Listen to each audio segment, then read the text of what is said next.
नमस्कार दोस्तों। UP TET या एस टेट में एक सब्जेक्ट बाल विकास यानी सीडी भी होता है, जिसके लिए हमारे 30 क्वेश्चन आते हैं। देखो, हमें इसे सिस्टेमेटिक तरीके से पढ़ेंगे। पहले एक एक करके वैज्ञानिकों को पूरी तरह सॉल्व करेंगे। जो भी इम्पोर्टेंट क्वेश्चन बनते हैं, जिनके सिद्धांत हैं या उन्होंने क्या किस पर एक्सपेरिमेंट करा, तरीके से करेंगे, जो कि आपको आराम से याद हो जाएंगे। देखो, एक वैज्ञानिक थे जीन प्याजे साहब।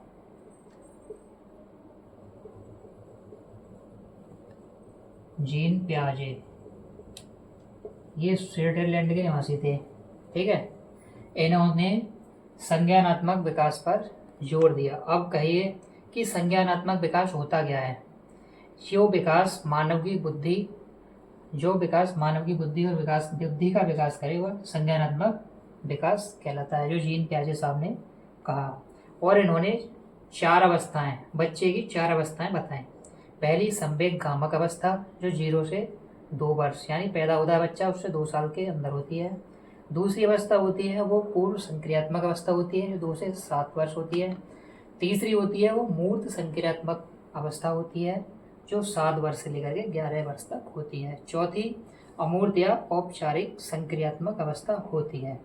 इन चारों अवस्थाओं में से कोई एक अवस्था पूछ ली जाती है और उनकी एज ऑप्शन में दी जाती है। बताइए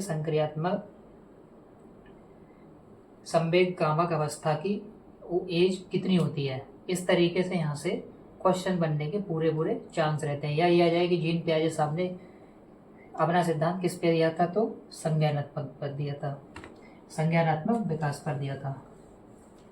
पहली अवस्था क्या है? संवेगगामक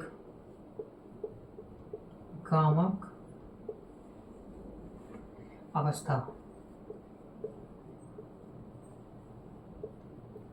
इसमें बच्चा जब से पैदा होता है 2 साल के अंदर यह प्रक्रिया होती है। ठीक है। दूसरी पूर्व संक्रियात्मक अवस्था।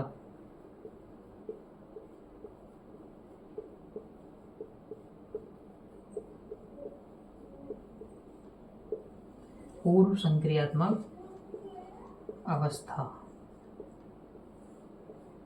ये 2 से 7 वर्ष।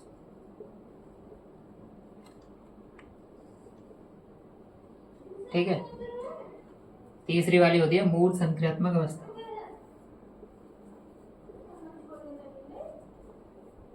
तीसरी है मूर्त संक्रियात्मक अवस्था 7 से 11 वर्ष तक। और चौथी है औपचारिक संक्रियात्मक अवस्था 11 से 15। इसे अमूर्त भी बोलते हैं, अमूर्त अवस्था। ठीक है। अब जो क्वेश्चन आता है, देखो पहली वाली है, इसमें क्या है?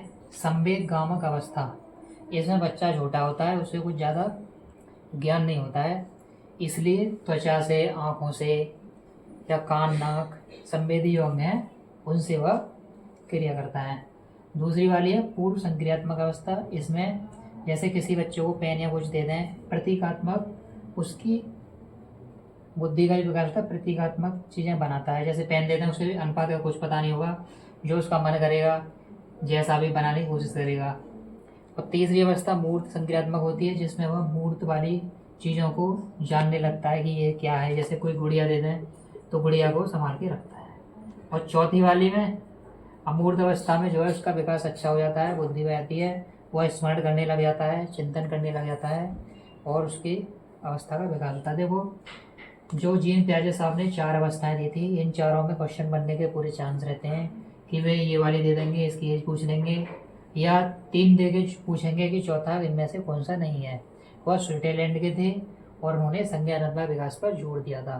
केवल यहीं से क्वेश्चन, मतलब इन जीन प्याजे साहब का इसी तरीके से क्वेश्चन बन जाता है। ऐसे ही सारे वैज्ञानिकों के छोटी छोटी वीडियो के माध्यम से हम आसानी से याद करेंगे।